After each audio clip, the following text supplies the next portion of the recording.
किशोर तिवारी की बात कर रहे हैं। किशोर जी, कैसी रणनीति है? आपका तो इतना अनुभव है किशोर जी। अमेठी, रायबरेली, कोई उम्मीदवार अभी तक नहीं है, परसों नामांकन की आखिरी तारीख है। किशोर जी, क्या हो रहा है अमेठी रायबरेली में?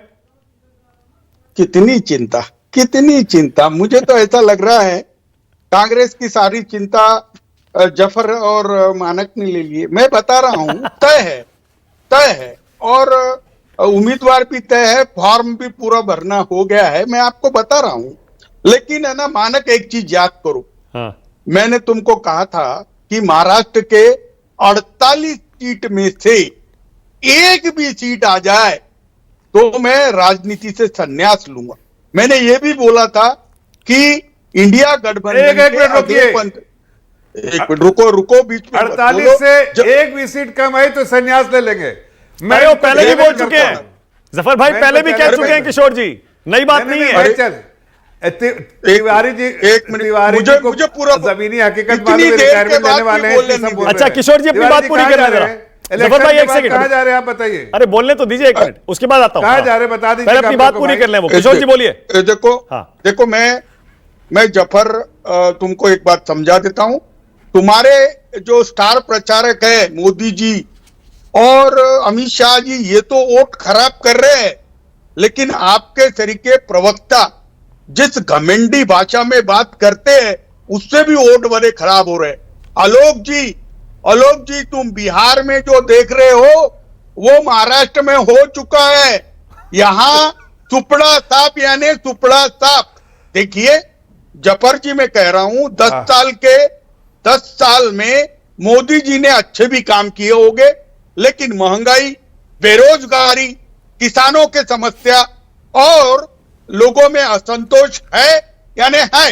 अब इसको कबूल करना, विनम्रता से कबूल करना, ये तुम्हारे। ओहो किशोर जी, बता रहा हूं। हाँ किशोर जी, इतना अच्छा बोल रहे थे, बता रहा हूं। हाँ बोलिए। हाँ देखिए, मेरी जानकारी के अंदर हाँ। मानक रायबरेली से प्रियंका गांधी और अमेठी से राहुल गांधी चुनाव लड़ रहे हैं, और वेणुगोपाल रेड्डी वाला लेटर 36 और 37 के लिए आपको जल्दी ही दिख जाएगा। और मैं जो बोलता हूँ सच बोलता हूँ। 10 सेकंड दीजिए। हाँ जफर भाई एक सेकंड रुकिए जरा, एक सेकंड जरा।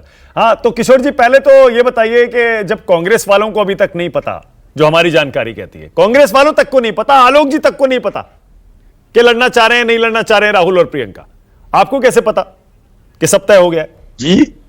अरे भाई, जनता का रुख देखकर आके बता रहा हूं। हाँ, ये तो तय कर लिया। मैं बता रहा हूं, जब मैं कह रहा हूं राहुल गांधी प्राइम मिनिस्टर बन रहे हैं, तब आपके पूरे पैनलिस्ट हंसते थे।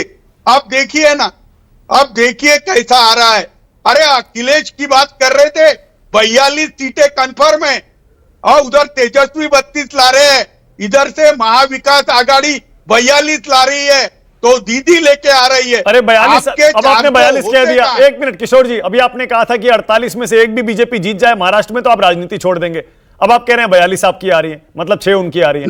नहीं, मैंने क्या कहा, बीजेपी की एक भी सीट आती है तो। अच्छा, मेरे को बताता हूं। ओके। हाँ, आप यहाँ पर प्रकाश आंबेडकर है, कुछ किसान नेता भी खड़े हैं। बीजेपी से लोगों को बड़ी नाराजगी है। 10 सेकंड विवेक के साथ कहता हूं, बड़ी नाराजगी है। अच्छा किशोर जी को जरा एक बार जफर इस्लाम के साथ विंडो में डालिए, वर्सेस लगाइए। किशोर जी, मैं चाह रहा हूं आप एक बार फिर से दोहरा दीजिए अपनी वो भविष्यवाणी, अपनी प्रतिज्ञा, शपथ, कि अगर महाराष्ट्र में बीजेपी का खाता खुल गया लोकसभा चुनाव में तो आप राजनीति छोड़ देंगे। किशोर तिवारी बोलिए। जी, मैं जफर इस्लाम, तुम्हारे विवेक, तुम्हारा बैंकिंग का नॉलेज, ये सबको रिस्पेक्ट करते हुए कहता हूं कि महाराष्ट्र के अंदर जिस प्रकार से देवेंद्र फडणवीस ने या अजीत पवार, एकनाथ शिंदे इनका काम किया, और कपास और सोयाबीन उगाने वाले किसान और बंद हुई इंडस्ट्री, उससे बेरोजगारी, इससे जो नाराजगी है, तो ये टर्म तुम्हारी नहीं है। 48 में से एक भी सीट इंक्लूडिंग नितिन गडकरी भी चुन के आ जाती है तो मेरे तरीका आदमी संन्यास ले लेगा, क्योंकि पहली बार मैंने इतना जनता का आक्रोश देखा है। बहुत बढ़िया। जफर, ये मैं सच कह रहा हूँ, बहुत बढ़िया। मैं सच कह रहा हूँ। हाँ, जफर भाई एक सेकंड रुकिएगा, आप स्क्रीन पर ही हैं। जफर भाई एक सेकंड किशोर जी जरा मूड में है, एक दो सवाल और पूछ लूं, उसके बाद आप जवाब दीजिएगा। किशोर तिवारी, किशोर जी जरा ये भी बता दीजिए, क्योंकि आज का जो टॉपिक है डिबेट का वो ये अमेठी रायबरेली, आपने कहा सब तैयार है, राहुल प्रियंका लड़ेंगे, ठीक है। उधर वरुण गांधी का टिकट बीजेपी ने काट दिया, आपके हिसाब से गलत किया क्या? क्या अन्याय हुआ वरुण गांधी के साथ, और मेनका गांधी जीत जाएंगी क्या? नहीं, वरुण गांधी पे क्यों अन्याय किया मुझे मालूम नहीं। एक प्रभावी नेता है, खुल के बात करते थे, और उनकी जो क्षमता है उतना उनको 10 साल में यूटिलाइज नहीं किया। मैं चाहता हूं, हाँ, वो विवेक से निर्णय लेंगे, लेकिन वो परिवार में चुनाव तो नहीं लड़ेंगे। लेकिन जहां तक आपने सुल्तानपुर की बात कही, हाँ। तो मेनका जी को पिछले वक्त ही बहुत ही दिक्कत का सामना करना पड़ा था। इस वक्त का आक्रोश शायद उनको भी पराजय का सामना करना पड़े। मैं बहुत नजदीक से देख के आया हूं। अच्छा, ठीक है, ओके। एक सवाल और, बस एक सवाल। जफर इस्लाम अभी कह रहे थे किशोर जी, उन्होंने कहा कि ऐसा नाम हम रायबरेली में देंगे कि सबके होश उड़ जाएंगे। कौन हो सकता है बीजेपी का उम्मीदवार आपके हिसाब से? वो पहलवान रेसलिंग एसोसिएशन के प्रेसिडेंट जो थे, ब्रिजमोहन, उनका नाम दे देंगे। वो पहलवान खाली है अभी, वो तो पंचायत पे पंचायत। मैं जब अब मुझे अरे नहीं, ओके, जफर इस्लाम की बारी है, बोलिए जफर भाई, आपकी बारी है, बोलिए। जफर गए तुम, जफर गए किशोर भाई। अरे एक मिनट, बोल दिया ना आपने। नहीं जमने वाला किशोर भाई, जफर नहीं जमेगा। आप अच्छे इंसान, जफर नहीं जमने वाला। आप अच्छे इंसान हैं। मैं एक दूसरे सुनिए ना, हम एक दूसरे को अच्छे से जानते हैं। आप अच्छे इंसान हैं, आपकी मैं रिस्पेक्ट भी करता हूं। लेकिन मैं आज इसी फ्रेम में जिस पे आपने भविष्यवाणी की है, मैं आपके लिए शुभकामनाएं दे रहे, इसलिए कि आप तो हारने के बाद, मतलब रिजल्ट के बाद, आपको अगर बीजेपी ने सीट एक भी जीती तो आप संन्यास लेंगे। आप संन्यास ले रहे हैं, इसके लिए आगे के लिए, फ्यूचर के लिए मैं आपके लिए शुभकामनाएं, इसलिए कि आपको आप संन्यास लेना ही पड़ेगा। ये वीडियो मैं पूरे देश में फैला दूंगा, इसलिए कि आप मनगढ़ंत बात कर रहे हैं। आपको ही पता है कि आप उद्धव ठाकरे से नाराज होकर ये सब बात कह रहे हैं, अपने इंडिया अलायंस के खिलाफ होकर ये सब बात कह रहे हैं। आपको हकीकत मालूम है कि वहां से आपकी नाराजगी है, आप बेदार हो गए हैं, परेशान हो गए, आपको पता है जमीनी हालत, इसलिए सब बात कह के संन्यास ले रहे हैं। चलो भाई, कैसे निकले? मैंने तो ओपनली कह दिया था। लेकिन मेरी शुभकामनाएं आपको। आपने बहुत दिमाग लगाया किशोर भाई, बहुत दिमाग लगाया। संन्यास तो मैं आपको दिलवा के रहूंगा। नहीं, एक मिनट, जफर भाई एक सेकंड रुकिए, एक सेकंड, ना, वन सेकंड।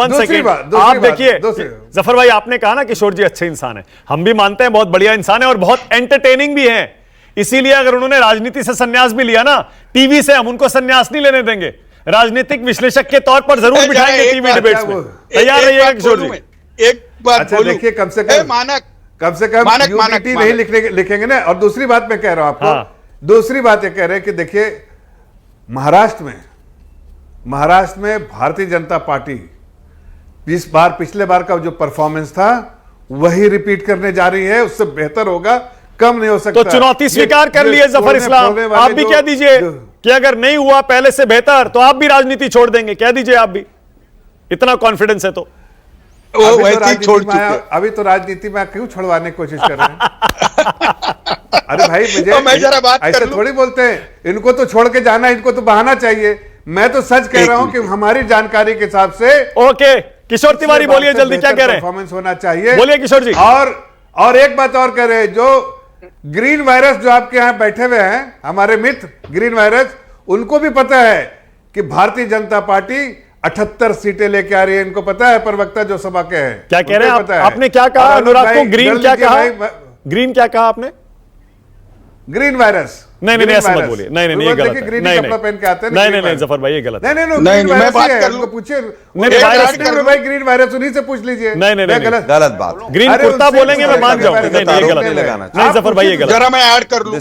अरे ग्रीन वायरस उनका नाम है। नहीं नहीं नहीं, कहां से नाम है? आप नहीं, पूछे ना, मेरे मित्र हैं, मैं गलत कमाल बोल की रहा बात कर रहे हो हूँ भाई। अनुराग बोलिए।